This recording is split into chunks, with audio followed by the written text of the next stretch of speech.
Hola, mi nombre es Oscar Durán, creador y host de Mentes Creadoras, el podcast donde tengo conversaciones con personas increíbles que se atrevieron a crear y a construir una vida a partir de su pasión.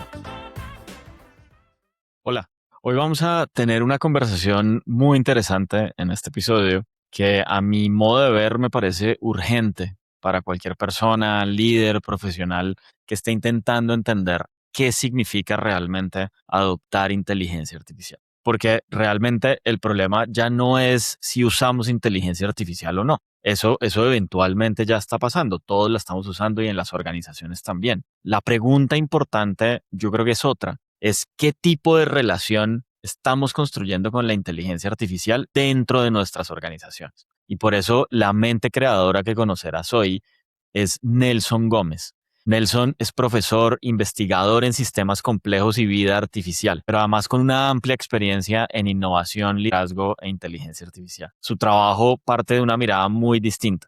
No entiende la inteligencia artificial solo como una herramienta, sino como parte de un sistema de relaciones entre humanos, decisiones, organizaciones y tecnología. Vamos a hablar de su investigación sobre relaciones humano-inteligencia artificial, de por qué este campo todavía no tiene un mapa tan claro y de 4 formas con las que una organización puede relacionarse con la inteligencia artificial: asistida, aumentada, simbiótica o sustituida. Y esta conversación pues no va de adivinar el futuro ni de hacer predicciones, ni mucho menos de hablar de las herramientas de moda. Creo que tiene más que ver con liderazgo y con cómo los profesionales podemos seguir adquiriendo criterio, con volver a los básicos, con diseñar conscientemente una relación o cuál es la relación que queremos tener con la tecnología, y una tecnología que ya está cambiando la forma como pensamos, trabajamos y decidimos. Así que bienvenido al episodio número 192 con Nelson Gómez. Bueno, muy bien, Nelson. Bienvenido a Mentes Creadoras. Muy feliz de tenerlo por aquí en esta conversación. Oscar, muchísimas gracias por la invitación. Fue un gusto estar aquí acompañándolo en este espacio. Súper, súper. Oiga, Nelson, una anécdota para arrancar. Yo recuerdo que a mí alguna vez en el CESA, universidad donde los dos dictamos clase, me dijeron como, oiga, hay un profesor investigador que no parece profesor investigador y que yo sé que le va a caer súper bien porque se van a entender muy bien como en los temas de investigación y demás. Y ese profesor resultó pues siendo usted. Después nos conocimos en un programa donde dictamos clase juntos, de liderazgo y de innovación, pero a mí me gustaría entender un poquito como cómo llega usted, Nelson, al mundo de la academia, y sí, como a todo este mundo de innovación y demás. Listo. Pues la historia es efectivamente anecdótica. Yo me formé como ingeniero y en ese proceso de formarme como ingeniero de sistemas, uno de los temas que me pegaron durísimo tuvo que ver con cómo un sistema computa o procesa información. Y en teoría de la computación le enseñan a uno que hay un modelo paradigmático que se llama la máquina de Turing. Y a partir de esa comprensión, a mí me quedó un vacío. Y es que la manera como esa máquina computa pareciera ser distinta a cómo lo hacen los sistemas vivos o los sistemas tecnológicos o las organizaciones. Entonces ahí empecé a entrar a querer entender cómo ese tipo de sistemas computan y qué los hace diferentes a lo que se conoce como el modelo estándar de computación, ¿no? Me metí por allá en el tema hacia el año 2006 siendo estudiante universitario y de ahí no he parado. Entonces terminé involucrado en la academia y creo que pues fue mi decisión de vida, ¿no? De la cual no me he arrepentido hasta el momento. Total. Oiga, y ahí es donde estudió como los sistemas de las hormigas. Yo encontré eso en la investigación. No sé si es cierto o no, pero me pareció muy curioso, muy interesante a la vez. Igual como tratar de asimilar la forma como funcionan las hormigas a todos estos sistemas, digamos, computacionales y demás. Cuénteme un poquito de eso. Sí, pues imagínese que mi puerta de entrada a esta comprensión de cómo un sistema computa tuvo que ver con digamos, el estudio de los sistemas complejos. ¿M? Y el estudio de la complejidad es un fenómeno relativamente reciente digamos, en la historia de la ciencia. Lleva alrededor de 40 años, 42 años aproximadamente. Y Yo quería buscar un caso paradigmático que me permitiera entender cómo un sistema vivo computa. Entonces intenté con las células primero, no soy biólogo, y la brecha conceptual y, digamos, la complejidad que hay en un sistema como una célula me costó mucho. Intenté luego modelar enjambres de peces, que es un fenómeno supremamente interesante de cómo se forman los cardúmenes y demás, pero había, digamos, el nivel de investigación de ese fenómeno todavía no estaba muy avanzado. Y en ese proceso me encontré con las hormigas. Entonces resulta que las hormigas tienen tres cosas que me parecieron claves para poder meterme por ahí. La primera es que conceptualmente son mucho más sencillos esos sistemas y son más sencillos conceptualmente además porque todos hemos visto una colonia de hormigas, ¿no? Todos hemos visto cómo transportan las hojitas y cómo se mueven, etcétera. Lo segundo es que en términos de escalas y cuando uno estudia complejidad, los sistemas complejos se caracterizan porque se van emergiendo en distintas escalas. Entonces, podemos pasar de las células que forman una hormiguita a la hormiga como un todo, a la colonia, y se van como armando esos sistemas a través de escalas. Y lo tercero es porque las hormigas han sido ampliamente estudiadas, a pesar de que falta conocer muchísimo, pero se han estudiado mucho y se han estudiado desde el punto de vista de cómo procesan la información. Entonces se juntaron como esos tres elementos y me metí por ahí. Y la idea era poder llegar a demostrar que una hormiga no computa como lo hace una máquina de Turing o como lo hace un computador, digamos, clásico. Y entonces empecé a estudiar un fenómeno. Resulta que hay una especie de hormigas del desierto que no buscan el alimento de forma colectiva, sino que lo hacen individualmente. Entonces ellas salen y empiezan a recorrer el entorno de una forma más o menos aleatoria y cuando encuentran el alimento se giran en dirección al nido y caminan en línea recta. Entonces pueden caminar cientos de metros y al final se devuelven en línea recta hacia el nido, sin dejar ningún rastro químico como otras especies, sin tener ningún punto de referencia en principio. Y entonces ese mecanismo logramos mostrar en su momento que no, si bien era computacional, no se podía reducir a un algoritmo o a una función matemática en el sentido tradicional. Ok, ¿Sí? ok. Eso es. Uno podría asemejar, digamos, los sistemas complejos a las organizaciones, como para Sin entender duda. un poquito qué es un sistema complejo. Sí, sin duda. Entonces, en esencia, digamos, el enfoque de complejidad con el que yo trabajo tiene que ver con, digamos, una rama de la complejidad que se conoce como sistemas complejos adaptativos. Y un sistema complejo adaptativo, quizás su característica más fundamental es que procesa información. Entonces, a diferencia, por ejemplo, del clima, que se entiende como un fenómeno complejo, o de un sistema caótico, o de un sistema fractal, los sistemas complejos adaptativos procesan información.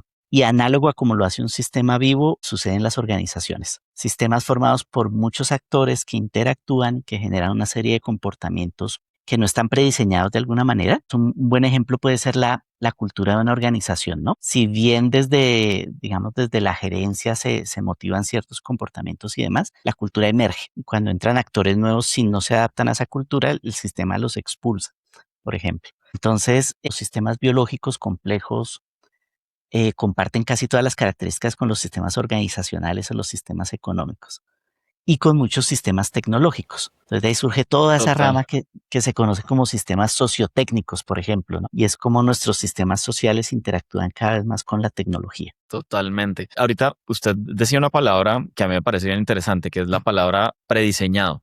Los sistemas computacionales de alguna manera están prediseñados. Los sistemas como las hormigas, las organizaciones o los sistemas humanos, algunas cosas pueden estar prediseñadas, pero también hay reacciones e interacciones que no están prediseñadas y ocurren de manera o aleatoria o, digamos, espontánea. ¿Cómo, digamos, un poquito ahí usted qué ha encontrado en esa investigación, como en esas diferencias y semejanzas entre ambos tipos de sistemas? Justamente cuando vamos escapándonos al diseño humano, que se ha caracterizado por tratar de simplificar para ganar control y comprensión, empezamos a encontrar cada vez más rasgos de complejidad, si se quiere, capacidades más sofisticadas, por ejemplo, para procesar información o para adaptarse. Entonces, la inteligencia artificial, por ejemplo, se caracterizó en sus principios por tratar de modelar la inteligencia humana a través de sistemas de reglas. o de lógica simbólica, ¿no? De una lógica hasta cierto punto determinista, donde el modelador humano tenía el control de todo. Sin embargo, cuando tratamos de imitar lo que sucede en la naturaleza o lo que sucede en otros sistemas complejos, es cuando empiezan a emerger unas capacidades sin precedentes y digamos sin parangón en nuestros diseños previos, ¿no? Entonces, cuando usted modela una red neuronal, por ejemplo, usted tiene el control de cómo modela los componentes de la red, pero una vez que usted deja que la red empiece a ejecutarse, usted pierde el control y usted no sabe a ciencia cierta qué está pasando dentro de la red. Entonces, ahí es donde se abre esa posibilidad de que emerjan comportamientos bien interesantes como los que estamos viendo hoy en la inteligencia artificial, por ejemplo. Total, eso está bien chévere y esa analogía está bien bacana porque realmente uno en el mundo empresarial, pues hay un punto en el que pierde el control de las interacciones y de lo que emerge, como usted decía, en la organización. Sí, sin Que duda. de ahí, de alguna manera, yo creo que de ahí, de alguna manera, como que parte el valor del líder de poder estudiar sistemas complejos o de entender las organizaciones como un sistema y después entender un poco la complejidad, ¿o no? Sí, efectivamente. Yo creo que el mundo de las organizaciones hace unos 30 años se caracterizaban por modelos jerárquicos de control estricto, donde había una cabeza que era la que determinaba cómo debían comportarse todos los elementos y demás. Y sin embargo, factores como el desarrollo tecnológico o como la globalización han hecho que entremos en un mundo altamente conectado, hiperconectado, donde empezamos a perder el control de un montón de variables que afectan la vida de la organización. Entonces eso hace que cada vez más los modelos de gestión tengan que volverse más parecidos a la complejidad que a esos modelos tradicionales jerárquicos de control centralizado, por ejemplo.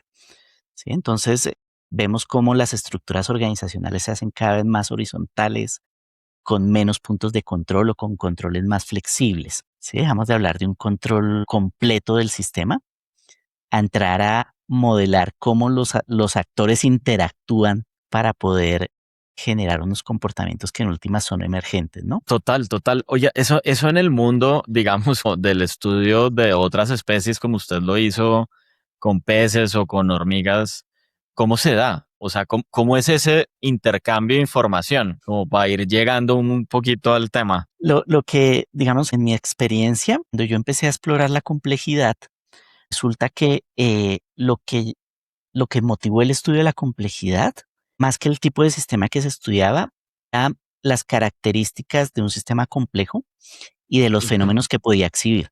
Entonces la complejidad unió a economistas, estudiosos de las organizaciones, a biólogos, a estudiosos del lenguaje, etcétera, y empezaron a encontrar que había una serie de fenómenos transversales y que habían fenómenos que eran más fáciles de entender en un contexto que en otro, pero que una vez que uno los entendía podía extrapolarlos. Entonces, cuando empezamos a entender un montón de dinámicas de dinámicas y de comportamientos complejos en los sistemas vivos, pudimos extrapolarlos a cosas que pasaban en las organizaciones, ¿sí? Y empezamos a Ujú. ver formas distintas de diseñar las organizaciones o la tecnología, etcétera, ¿no? Eso es. Total, total. Y entonces ahora uno podría entender un sistema complejo como un sistema que comparte información, pero que en algún punto de esa información pues deja de estar como liderada de manera centralizada y empieza a generar más información y más interacciones de manera, no sé si autónoma, pero digámoslo orgánica. Sí, ¿Esa puede ser una definición o me hace falta sí, algo ahí en la definición? sí. Digamos que un sistema complejo se caracteriza por múltiples actores, componentes que interactúan y que a través de esas interacciones intercambian información. Ah, ok. Y esa información hace que vayan emergiendo capacidades a medida que uno va subiendo en escalas, ¿sí? Entonces, un Ok. individuo, digamos, tiene menos capacidades de lo que puede hacer, por ejemplo, un equipo de trabajo en una organización. Y ese Sí. equipo tiene menos capacidades de lo que puede hacer la organización como un todo, etcétera. Ok, eso está bien interesante. Esto está muy interesante. Creo que para mí está siendo una clase también. Hay algo de lo que me llamó mucho la atención cuando hace un par de meses yo le dije como, oiga, tenemos que hablar en el podcast. Me parece muy interesante lo que se está estudiando y demás. Y es que la humanidad en general, si usted lo ve, pues como que no habíamos terminado de entender los sistemas complejos y los sistemas de interacción entre humanos. y de repente nos pusieron a una máquina que es súper potente al lado nuestro, que es la inteligencia artificial generativa. Ahora entonces, adicional a entender cómo nos tenemos que comunicar, cómo nos tenemos que alinear, cómo tenemos que construir, pues nos tenemos que eh, alinear e interactuar con una máquina y con, digamos, una tecnología que es muy potente. De ahí nace un poco como toda esta investigación que usted está haciendo con otros colegas del CESA, que me encantaría que nos metiéramos ahí en ese mundo como de las interacciones humano-IA y el por qué entrar ahí. Ahí, digamos, para partir del primer aspecto que menciona, siempre ha habido una simetría entre la teoría y la práctica, particularmente en el contexto organizacional y en el contexto tecnológico. Y si vemos cómo ha sido el desarrollo de la tecnología en los últimos años, pues ha sido vertiginoso. Entonces, la práctica suele ir muchísimo, pero de lejos más adelante de lo que la teoría logra capturar. Algo muy similar pasó cuando aparece este modelo de la máquina de Turing que hablábamos al principio y empieza a Ajá. desarrollarse la computación en la práctica, ¿no? Entonces la teoría nos decía, mire, un algoritmo es digamos, es un sistema que recibe una entrada, que una vez que la recibe genera un procesamiento y que al final de ese procesamiento me entrega una salida. Y ese fue el modelo Ajá. paradigmático que permitió construir los computadores como los conocemos hoy. Sin embargo, cuando empezamos a desarrollar, por ejemplo, sistemas operativos, redes como Internet, etcétera, ese concepto de algoritmo que en la teoría se entendía muy bien, se empezó a hacer difuso en la práctica, hasta el punto que el concepto de algoritmo ya se hizo completamente distinto en lo que era una máquina de Turing y lo que nosotros estamos apropiando hoy. Y sin Sí, embargo, como en que todo ambos, el mundo habla de algoritmos, ¿no? claro, seguimos hablando de algoritmo y no estamos hablando de la Sí. misma cosa. Entonces, ahí emerge una cosa que se llama la computación interactiva, que trata de entender cómo ese concepto de algoritmo original empezó a desplazarse y a desplazarse hasta lo que hacemos hoy con nuestros sistemas de cómputo. Algo muy parecido sucede con la inteligencia artificial hoy, ¿no? Y es que muchos de los sistemas de inteligencia artificial los hacíamos para que nos resolvieran tareas o para que pudiéramos interactuar con ellos de formas que ya conocíamos. Entonces, por ejemplo, la IA que juega ajedrez, entonces ya sabemos cómo son esas interacciones, modelamos la IA y jugamos ajedrez con una IA. Pero cuando surge la inteligencia artificial generativa, fue como abrir una caja de Pandora. Llevábamos décadas atorados ahí en querer avanzar la IA y no se lograba. Y la IA generativa permitió abrirla de una forma que no esperábamos y de una forma que empezó digamos, a desarrollarse de forma acelerada. Y esto tiene que ver además, Oscar, con cómo se desarrolló la tecnología y buena parte de la ciencia. Y es que ya se escapa de los centros de investigación o de las universidades y se desplaza cada vez más hacia empresas de base tecnológica que tienen un músculo financiero gigante, que tienen, digamos, la posibilidad de tener mentes muy poderosas ahí detrás, y entonces eso hace que se desarrolle muy rápido. Entonces la IA generativa empezó a desarrollarse muy rápido y se nos escapa la comprensión de qué está pasando ahí detrás. No solo dentro de los Total. modelos de IA generativa, sino de cómo empieza a darse la interacción de esas tecnologías con los humanos. Empezaron los miedos, esto va a reemplazar el trabajo, y ya no solo el trabajo operativo, sino además el trabajo creativo, etcétera. Empezamos a ver unas interacciones que no habíamos previsto. Empezó a cambiar la forma como tomamos decisiones, aprendemos, gestionamos cosas, etcétera. Y entonces, digamos que ahí nos surgió la curiosidad de cómo se está viendo desde la academia esas interacciones. Ahí fue donde llegamos como a ese problema más o menos. Ok, eso está interesante porque hasta ahora como que las tecnologías que nos habían tocado en general eran tecnologías en donde nosotros los humanos mediábamos tanto el input como el output de alguna manera, ¿no? O sea, los computadores, pues nosotros damos las instrucciones y recibimos, y en general muchas de las tecnologías, todo el tema de redes sociales, internet y demás, siempre estaba mediado o tenía una gran mediación del hombre, del humano, digamos, como líder en la interacción, ¿no? Y la inteligencia artificial nos empieza a poner en, como usted decía, otro tipo de relaciones donde ya necesariamente el humano no es el que podría eventualmente estar en la mitad. Yo creo que la preocupación incluso se remonta a esos primeros años cuando se empieza a pensar en sistemas que computen. Turing, que fue el que desarrolló este modelo estándar que hablábamos al principio, desarrolló otro modelo de computación que lo llamó máquinas inorganizadas. Y esas Ujú. máquinas inorganizadas es lo que conocemos como una red neuronal, ¿sí? Por allá en la década del 40 más o menos.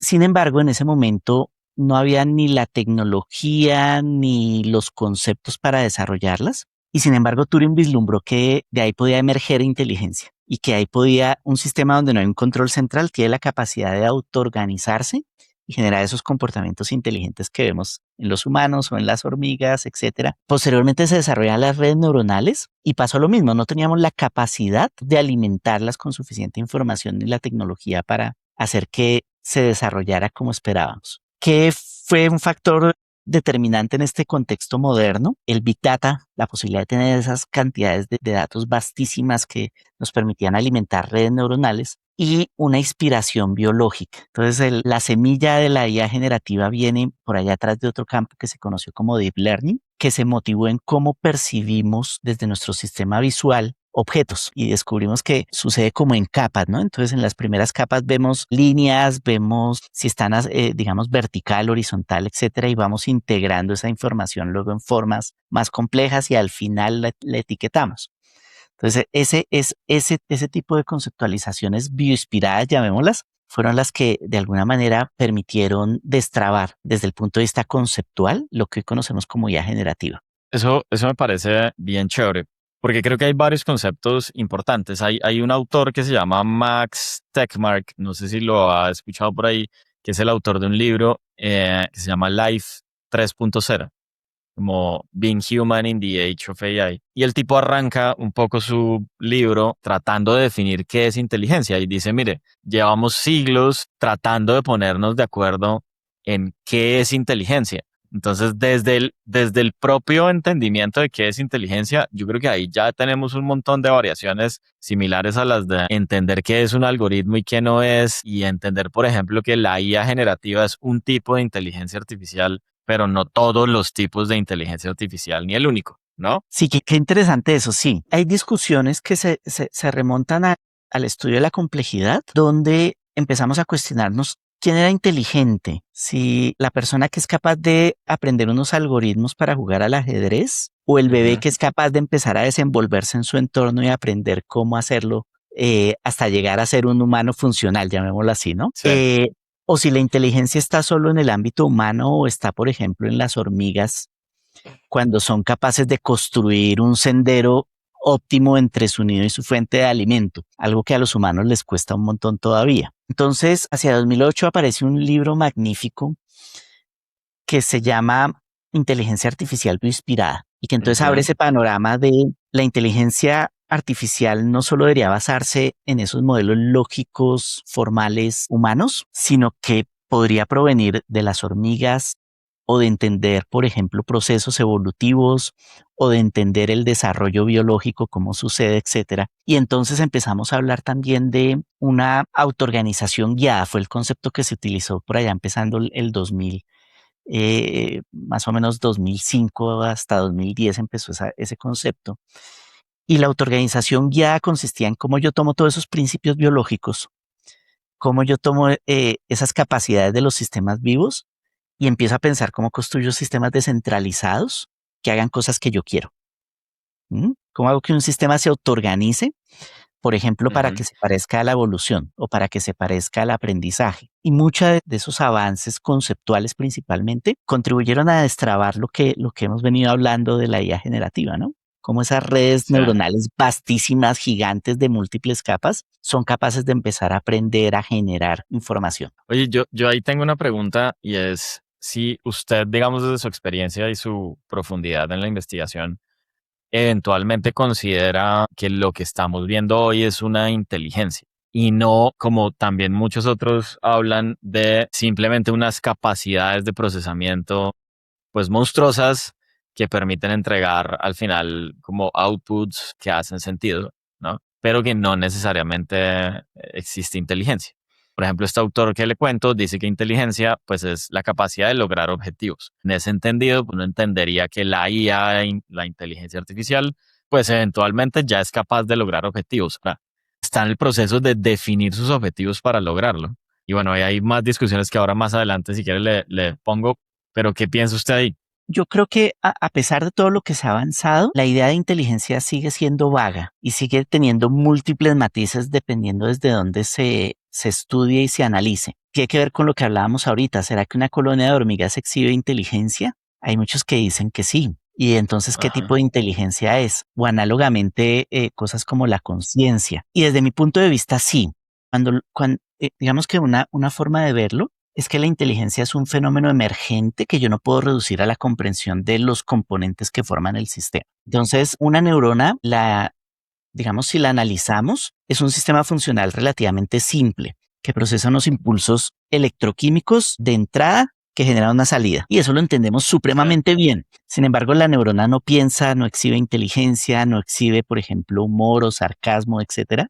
Pero cuando ponemos muchas neuronas juntas y las conectamos de una forma particular, esos comportamientos emergen. Análogamente, en sistemas tecnológicos como las redes neuronales que están detrás de una IA generativa, pasa exactamente lo mismo. Entonces, sistemas muy simples que reciben una información y generan de salida una información, pero cuando las ponemos de una forma particular, son capaces de reconocer, de generar texto, imágenes, etcétera. Podemos discutir si hay creatividad o no, pero desde mi punto de vista sí, porque tomamos mucho de lo que ya conocemos y lo mezclamos de formas inéditas y lo consolidamos de formas que quizás a los humanos incluso no se les ha ocurrido en muchos contextos, ¿no? Entonces, yo sí hablaría de inteligencia. Ok, muy interesante. Digamos como nos estamos desviando un poquito, pero ya vamos a volver a la discusión central. Pero creo que es interesante porque habría otra discusión que es la discusión de la autonomía, ¿no? O sea, el ser humano, claro, tiene millones de neuronas, ¿verdad? Que juntas producen o pueden producir cosas increíbles, pero a su vez es capaz de retroalimentarse de manera autónoma para seguir, digamos, como poniéndose objetivos o produciendo o generando conocimiento, arte, acciones, etcétera, etcétera. Y eso es algo que, por lo menos hasta donde nos han dejado ver, todavía no sucede con la inteligencia artificial. O pues no sé, ¿cómo lo ve usted ahí, como esa discusión de la autonomía? Porque el tema de la agéntica creo que pues es otro tema como que está conectado, pero un poquito diferente, ¿no? Hay un concepto en ingeniería muy bonito que surge de todo este tema de la complejidad, que es el diseño sintético. Y el diseño Ujú. sintético tiene que ver con, yo diseño las partes del sistema y diseño las reglas que rigen su comportamiento, pero no diseño de entrada qué va a emerger de esas Ajá. interacciones. Análogamente a como hablamos ahorita de las neuronas que forman los comportamientos que no están prediseñados, las redes neuronales y muchos otros sistemas de ingeniería, de esa ingeniería autoorganizada, logran exhibir comportamientos que no están prediseñados. ¿Sí? Ujú. Y entonces uno embebe de alguna manera a través de unas reglas locales, uno embebe cierta autonomía en los agentes computacionales, llamémoslos, y los libera. Y Ajá. empiezan a emerger unos comportamientos que no fueron predefinidos. Entonces, la IA generativa, por ejemplo, es capaz de reconocer una serie de situaciones que no fueron programadas. ¿Sí? Es Ujú. capaz de empezar a generar cierta moral o ciertos sesgos o ciertos comportamientos, fenómenos culturales, por ejemplo, que no están programados y que estamos descubriendo que emergieron y no sabemos cómo. Y entonces, Sí. análogo al problema que me metió en todo esto de la complejidad, yo creo que el vacío fundamental es que no entendemos bien qué está pasando ahí dentro de esos sistemas. ¿Sí? Logramos Totalmente. producirlos, estamos logrando controlarlos, entre comillas, pero no entendemos bien qué está pasando. Y eso tiene que ver con que tampoco entendemos bien cómo los sistemas vivos procesamos la información, ¿sí? Ah, Y el día que lo hagamos, entonces eso va a abrir otra caja de Pandora. eso, o sea, sí, creo que me acaba de volar la cabeza. Porque porque en efecto, y creo que es un poquito como lo que le planteaba al inicio, y es, no hemos terminado de entender la humanidad y de entender nuestros sistemas o esos sistemas que de alguna manera podemos medio ver y tocar. Pues por supuesto nos está quedando difícil entender el otro sistema, ni siquiera los grandes labs de inteligencia artificial del mundo están en este momento entendiendo qué es lo que está pasando adentro. Y entonces ahí la pregunta es un poquito uno parado desde emprendedor, CEO, líder de una organización, ¿qué hace? ¿Qué hace en ese contexto? ¿O Pues qué no, debería hacer? yo creo que no hay todavía una respuesta. Sin Ujú. embargo, yo partiría de esa simetría que hay entre la comprensión y lo que está pasando en la práctica, ¿no? La práctica nos invadió y tenemos que Sí, coger lo que está pasando en la práctica, si no comprendamos bien lo que hay detrás, y tenemos que apropiarlo rápidamente en favor de cómo logramos una mejor gestión, de cómo creamos valor en nuestras organizaciones, de cómo hacemos que esa adopción de tecnología nos lleve a adaptarnos rápidamente y a perdurar. Entonces, como que no hay una opción, no tenemos chance de esperar a ver si comprendemos, sino que nos toca rápidamente eh, ir con esa onda a medida que se va comprendiendo, que se va desarrollando, ir adoptando, ir entendiendo y demás, ¿no?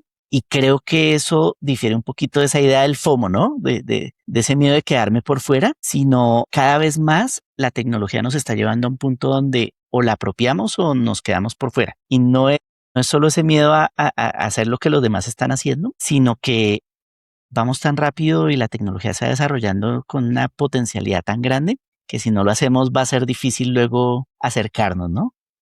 Si no, Total.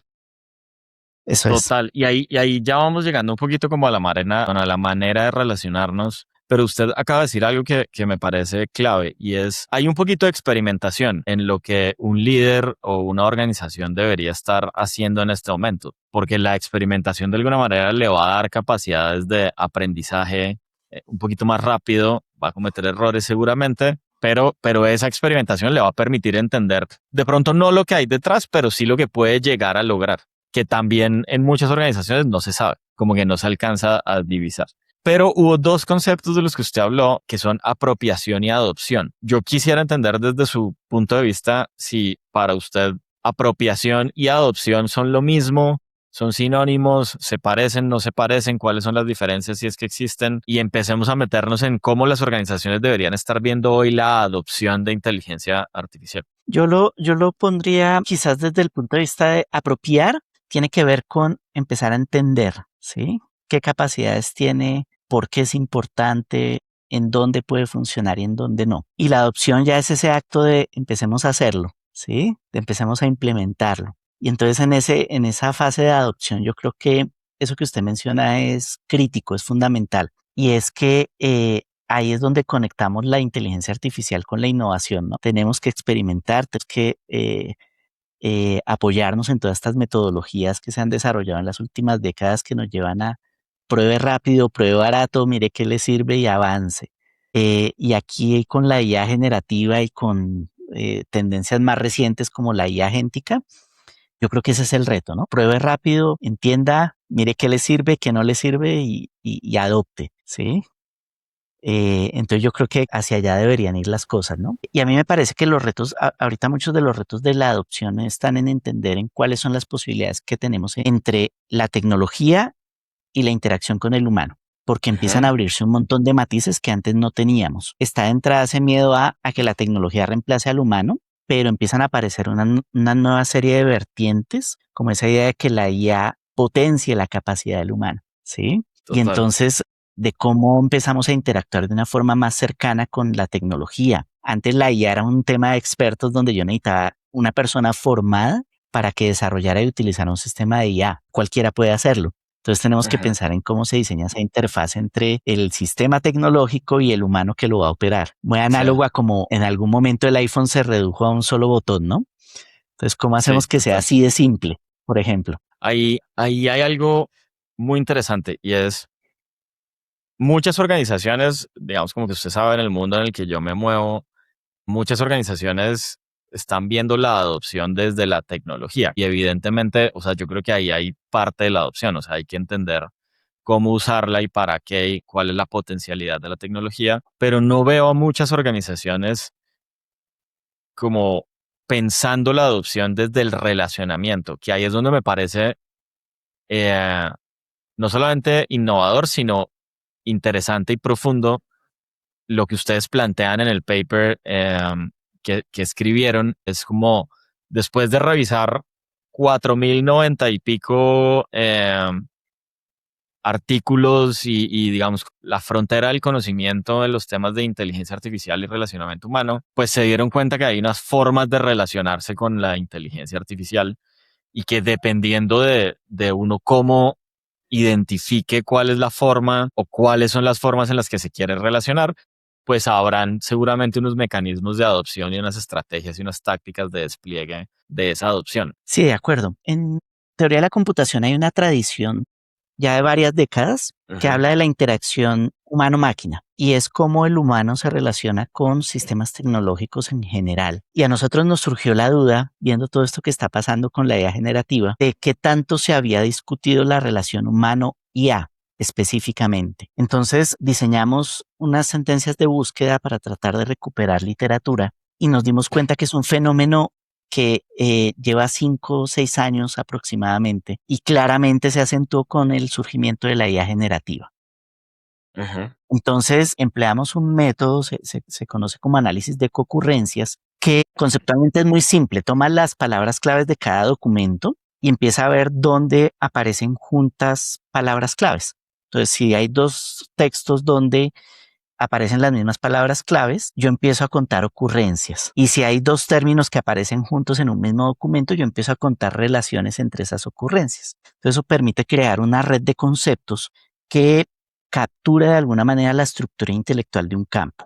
Entonces, nosotros empezamos a ver qué pasa si yo busco interacción humano-IA y descubrimos que empiezan a aparecer una serie de lenguaje nuevo en los últimos 5 años que no se había planteado antes. Entonces empezamos a entender, por ejemplo, la cooperación humano-IA, empiezan a aparecer unos problemas geniales como la explicabilidad de la IA. Entonces, hasta dónde yo entiendo cuando yo opero una IA lo que está pasando detrás y cómo eso me ayuda a mí a creer o no en esa IA, temas de confianza. Empieza a aparecer, por ejemplo, la idea de una simbiosis entre el actor humano y la tecnología, que eran términos que antes en el campo de la interacción humano-máquina no sucedían. ¿Sí? En la interacción humano-máquina nos preocupamos más por la interfaz y aquí ya nos estamos preguntando más por cómo hacemos procesos simbióticos para O sea resolver. que ahí, vio Nelson, qué pena lo interrumpo 2 segundos. En ese concepto de explicabilidad, eh, está siendo relevante entender lo que sucede ahí adentro para entregarnos las respuestas, para que el humano pueda confiar en lo que está recibiendo. Y para que pueda entenderlo, sí. Entonces, Ok, qué interesante. surgen algunos fenómenos, ¿no? Por ejemplo, la aversión a los algoritmos. Pues hay gente que dice, yo, Ajá. yo no creo en eso, no me da buena espina y no confío. Hasta el otro extremo, ¿no? Entonces, los que creen todo lo que les dice la IA, y eso tristemente nos está pasando en nuestros sistemas Nuestros educativos, estudiantes. tal cual. Entonces, lo dijo ChatGPT, es verdad. Y entonces la explicabilidad tiene que ver con eso, con cómo yo medio en esas interacciones, cómo yo le ayudo al humano a entender que lo que yo le estoy generando tiene un proceso que eventualmente no va a ser infalible y empieza a pasar un fenómeno que antes no sucedía con tecnologías más determinísticas y es como cuando interactuamos los humanos, ¿no? Yo hablo con un experto, yo le pregunto cosas, él me dice de acuerdo con su experiencia y yo tomo la decisión de hasta dónde le creo, hasta dónde no, hasta dónde busco más información, hasta dónde confirmo lo que me dice o no. Y Sí, entonces total. ahí se abre todo un panorama bien interesante y es, la IA puede llegar a ser un coach en contextos empresariales, pero yo no puedo perder el criterio de hasta dónde le voy a creer, etcétera, ¿no? Usted acaba de tocar algo que yo estoy como medio obsesionado con ese tema últimamente y es el tema del criterio. ¿Cómo hacemos para formar criterio en un mundo donde obtenemos respuestas más rápido, más estructuradas, cada vez mejores por parte de la inteligencia artificial? Y pues digamos usted o yo que ya somos unos viejos, pues seguramente hemos vivido un montón de experiencias análogas y tecnológicas, pero también unas generaciones, por ejemplo, nuestros estudiantes de pregrado, que pues todavía no han vivido esas experiencias y no sabemos si las van a vivir de la misma manera, sobre todo en el mundo análogo, ¿no? O sea, como ese ejercicio de hacer muchas cosas probablemente no les va a tocar porque van a haber agentes, va a haber automatización, va a haber un montón de cosas. ¿Cómo formar ese criterio? ¿O cómo seguir formando el criterio? A mí me parece que una de las discusiones fuertes que se está dando, sobre todo en los primeros años de la IA generativa, se empezó a dar muy fuerte, era cómo reemplazamos, qué tantas cosas somos capaces de automatizar, hasta dónde podemos reemplazar al humano en sus criterios o en su hacer. Y sin embargo, digamos, la evidencia nos muestra hoy que podemos reemplazar muchísimas cosas, ¿sí? Y sin embargo, la tendencia está girando más hacia una inteligencia artificial centrada en el humano. ¿En qué queremos efectivamente automatizar o hasta dónde queremos que la IA llegue e interactúe con nosotros? Y entonces, dependiendo de esos modelos de interacción, yo debería tener criterios distintos de hasta dónde el humano debe jugar con su criterio. ¿Sí? Hasta dónde la IA me puede dar una respuesta infalible o hasta dónde soy yo como humano el que determino si eso que me está entregando es útil o no. Y entonces ahí aparece la idea de contexto, y es que dependiendo cómo yo interactúe con la IA puede tener un contexto muy robusto o no. Entonces puede ser que eso que me esté entregando sea muy interesante, sea válido en ciertos contextos, pero para donde yo lo quiero aplicar no lo sea. Entonces, si yo pierdo el criterio, si yo creo a ciegas todo lo que me está entregando un sistema de IA, pues puedo terminar haciendo cosas que no responden a mi necesidad. Claro, claro. Pero también un poquito, yo creo que el problema o el cuestionamiento surge desde qué es lo que forma el criterio en el humano. Entonces, ¿será que nuestra relación e interacción con la inteligencia artificial nos va a permitir formar un nuevo criterio, digamos, un criterio suficiente en un nuevo escenario, en un nuevo mundo? ¿O será que igual vamos a tener vacíos en esa formación de criterios, sobre todo, por ejemplo, en el talento joven, en las empresas y demás, pues que no van a tener que vivir muchas cosas, ¿no? Yo creo que hay un camino que ya se está recorriendo, y es cuando usted abre su chat de inteligencia artificial y el primer mensaje que le aparece es verifique las respuestas porque podemos cometer errores, ¿cierto? Entonces, esa idea de las grandes tecnológicas que generan estas herramientas nos están ya generando esas alertas, ¿sí? Pero a medida que va desarrollándose estas tecnologías, empezamos a entender que hay formas de interacción, y entender esos distintos grados o matices de interacción nos está llevando a entender hasta dónde va la intervención humana, hasta dónde debe jugar mi criterio y hasta dónde no. En el ejercicio que nos planteamos, nosotros descubrimos dos variables que son bien interesantes. Uno tiene que ver con cuál es el nivel de involucramiento que tiene el humano en esa interacción. Y el otro es qué nivel de autonomía va a tener la inteligencia artificial con la que yo estoy interactuando. Si uno mira eso como dos ejes de un plano, podemos crear Sí. una pequeña matriz ahí de 2 por 2, y entonces podemos empezar a ver formas de inteligencia. Cuando el humano tiene poco involucramiento y la autonomía de la IA es alta, entonces estamos hablando Ujú. de la automatización pura y dura, ¿no? Entonces Ok, sí. es una inteligencia, nosotros la llamamos sustituida, donde el humano Ok. desaparece y es la IA la que es capaz de generar todo digamos, la solución a lo que estemos haciendo y entregarnos ya una respuesta, ¿sí? Ujú. Cuando nosotros tenemos un involucramiento bajo del humano y una autonomía baja de la IA, hablamos de una inteligencia asistida. Lo interesante ahí es como el uso que le damos actualmente a Google, ¿no? Entonces quiero saber Sí. una fecha, voy y le pregunto a Google. Ahora la IA generativa se volvió nuestro Google, entonces nos asiste todo el tiempo. Entonces, si yo quiero generar una idea rápida, o si yo quiero un concepto, o si quiero que me resuma algo, pero no hay un nivel, digamos, de autonomía fuerte de la IA ni de involucramiento grande del humano.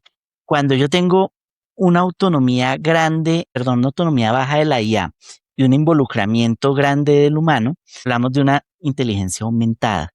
Entonces, ¿cómo yo me apalanco en la IA para hacer cosas más versátiles, más potentes de las que soy capaz de hacer por mí mismo? Que ese es Entonces, como el concepto que yo repito por todos lados de IA como partner de pensamiento, de alguna eso manera, es, ¿no? eso es, Como que tal cual. aumenta mi capacidad.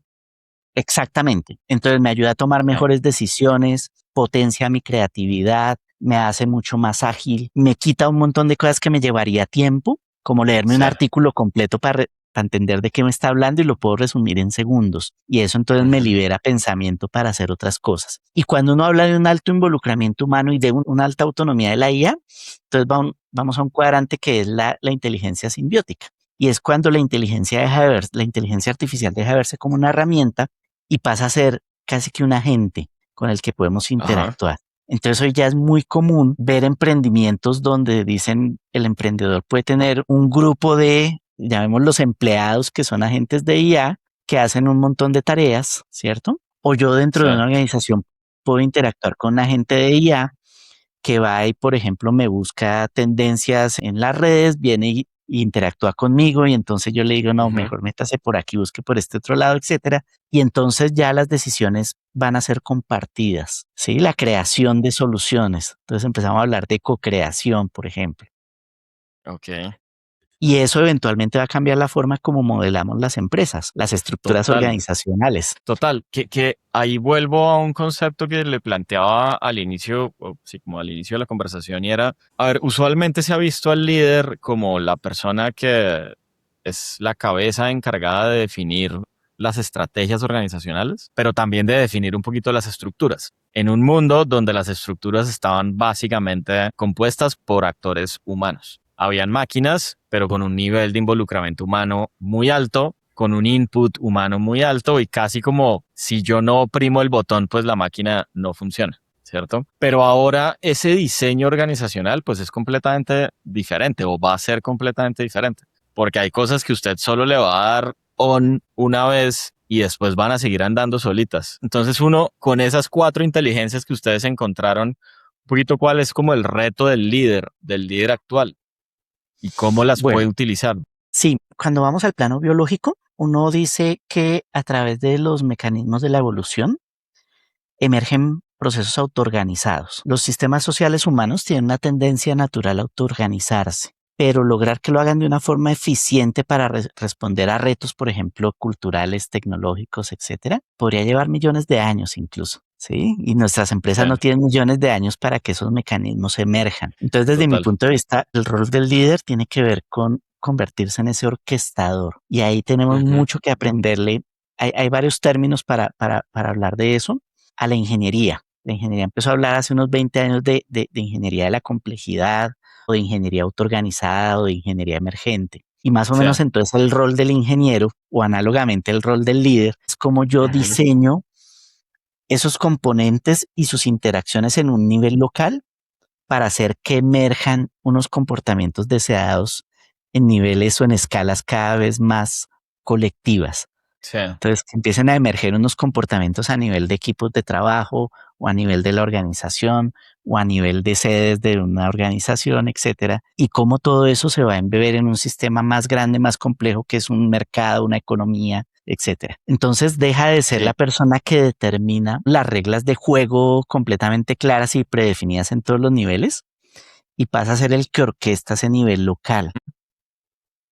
Ahí hay algo muy bacano y es, yo últimamente le digo siempre a mis estudiantes y a mis equipos, como que dejamos, desde ya hace varios años, dejamos de vivir en un mundo lineal para vivir en un mundo cada vez más como que se orquesta en redes, de alguna manera. Y entonces una cosa es pensar las organizaciones y los sistemas como procesos lineales en los que hay un input lineal que se va digamos, como transformando hasta obtener un output y otra cosa es pensar organizaciones y procesos que se mueven permanentemente desde muchos puntos en muchas interacciones, ¿no? Y eso le pone un reto, pues, a los líderes y a los emprendedores y a los creadores en general muy duro porque, porque es ver el mundo de otra manera, ¿no?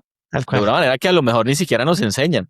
Sí, tal cual. Fíjese que en las organizaciones se empieza a hablar de equipos fluidos, ¿no? Y son esos Ajá. equipos que están mutando, que están moviendo, que se están conectando de formas distintas dentro de la organización. Entonces, esa idea de estructura organizacional se va rompiendo. Si lo vemos desde la metáfora de la red neuronal, fíjese que en un cerebro las neuronas ocupan un lugar específico, digamos en el mundo físico, y entonces hay autores que hablan de un cerebro sólido. Pero cuando vamos a la colonia de hormigas, donde se están moviendo todo el tiempo los agentes, o vamos Sí. a la organización, aparece un concepto muy lindo que es el de cerebro líquido. Y entonces la organización debería funcionar como un cerebro líquido donde los agentes están interactuando, moviéndose para generar una serie de salidas deseadas, ¿no? Y la Ujú. tecnología entra a ser componentes adicionales de ese cerebro líquido Sí. y entra a ser un habilitador de. Entonces, en ese sentido, las organizaciones modernas necesitan indiscutiblemente la tecnología para potenciar esa capacidad, digamos, líquida del sistema y para poder responder a los retos que se afrontan hoy en los Total. mercados y los ecosistemas, ¿no? Está bien interesante eso del cerebro líquido. Y hay algo muy chévere dentro del paper que ustedes escribieron que a mí personalmente me llamó mucho la atención y es que las organizaciones tradicionalmente uno estaba acostumbrado a hacer cosas por fases, ¿no? como a fasear, por ejemplo, los proyectos, las estrategias. Esta es la fase uno, esta es la fase 2, etcétera, etcétera. La fase 2 dependía de lo que saliera de la fase uno y así sucesivamente. Pero una de las cosas que ustedes dicen dentro de lo que encontraron en la investigación es que estas cuatro inteligencias no son inteligencias que se dan de manera escalonada, sino que se pueden dar en paralelo en una organización, bueno, un sistema. Y eso pues le parte el cerebro al líder en cuatro, porque ya no es como, no, primero vamos a hacer que la gente entienda, sino no, la gente entiende, pero además usted construye un agente, pero además co-crea, pero además deja que trabaje solo y además le toca a usted ser el que orquesta todo eso que está funcionando al tiempo. Digamos, de un poquito de dónde viene que no son escalonadas y por qué, que puede parecer obvia la respuesta, pero está chévere como tener un poquito de profundidad sobre eso. Buenísimo. Pues nosotros cuando estábamos encontrando los primeros resultados de la investigación que hicimos, tuvimos esa tentación. Empezamos a pensar de pronto en un modelo de madurez que fuera Ujú. desde esa inteligencia sustituida hasta una inteligencia simbiótica. Dijimos, quizás son escalones, y si lo vemos en el Ajá. tiempo, fueron emergiendo secuencialmente. Pero eh, cuando empezamos a ahondar, descubrimos que no funciona así. Y Ajá. descubrimos que eventualmente uno automatiza un proceso con inteligencia artificial para quitarle carga cognitiva a los actores, a las personas en la empresa, y que Ujú. utilicen la IA para potenciar otras cosas. Entonces Sí, no necesariamente son dos cosas que van a chocar, sino que el liberar tiempo a través de la automatización me permite que la IA me potencie, entonces me aumente la capacidad de mis actores humanos, ¿no? Entonces empezamos a verlo, y esto es algo que estamos desarrollando en este momento, cómo podemos modelar procesos, entendiendo un proceso ujú. como un conjunto de actividades donde cada actividad puede interactuar de forma distinta con la IA, donde el Ajá. humano que ejecuta la actividad puede usar la IA de formas distintas. Y entonces en un mismo proceso yo puedo automatizar una parte, yo puedo utilizar la IA para aumentar capacidades en otra parte del proceso, yo puedo tener un agente que va a ser parte de ese proceso tomando decisiones y con el cual co-diseño, co-resuelvo, etcétera. Ujú.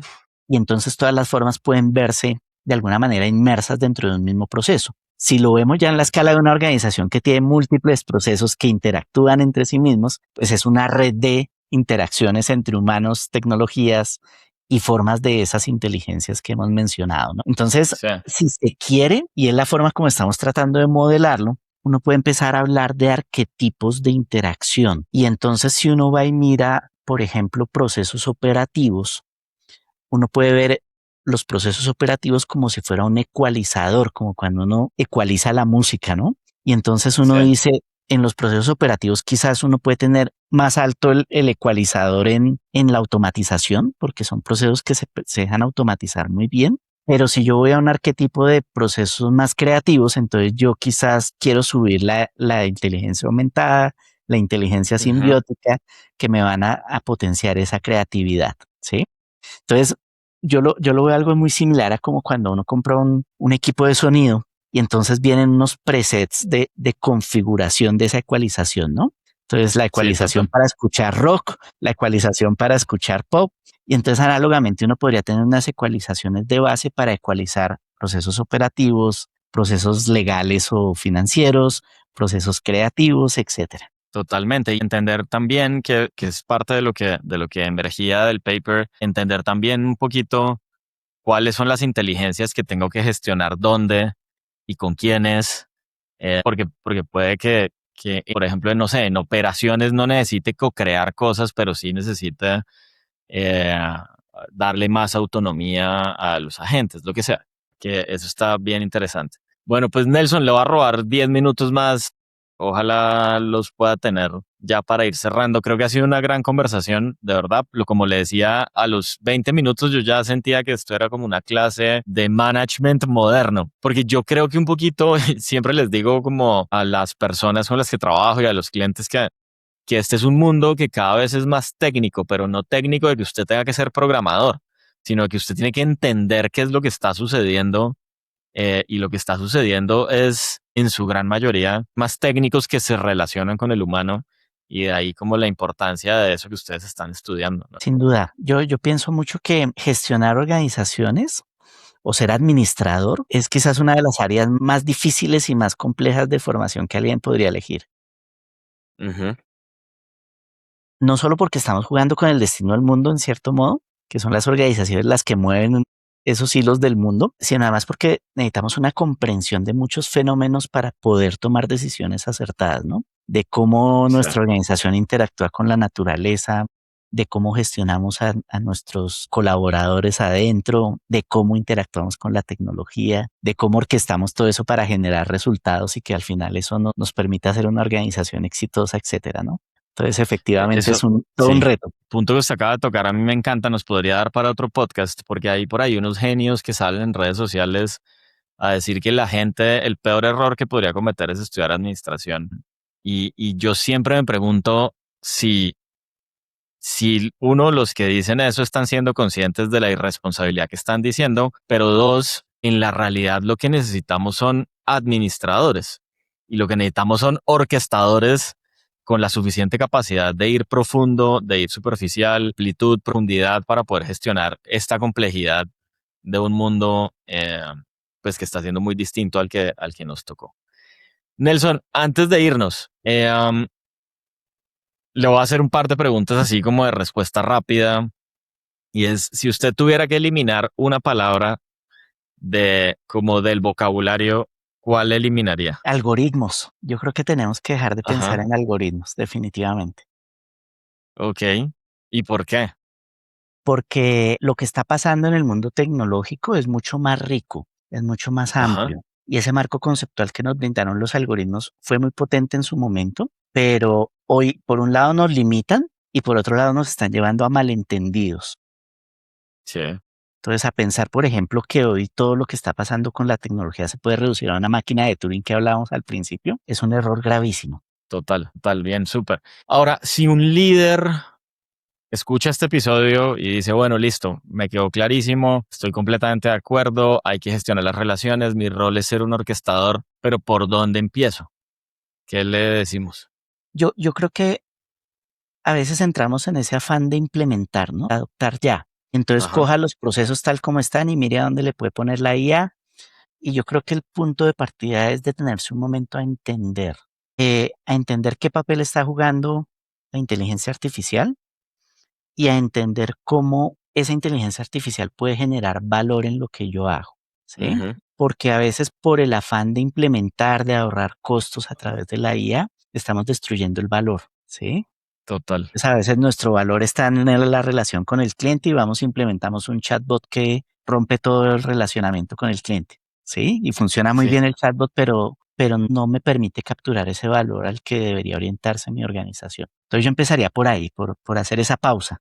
El mundo en el sí. que vivimos es demasiado vertiginoso y creo que a veces nos hace falta parar un momento, ¿ah? Y pensar. Muy bien, totalmente de acuerdo.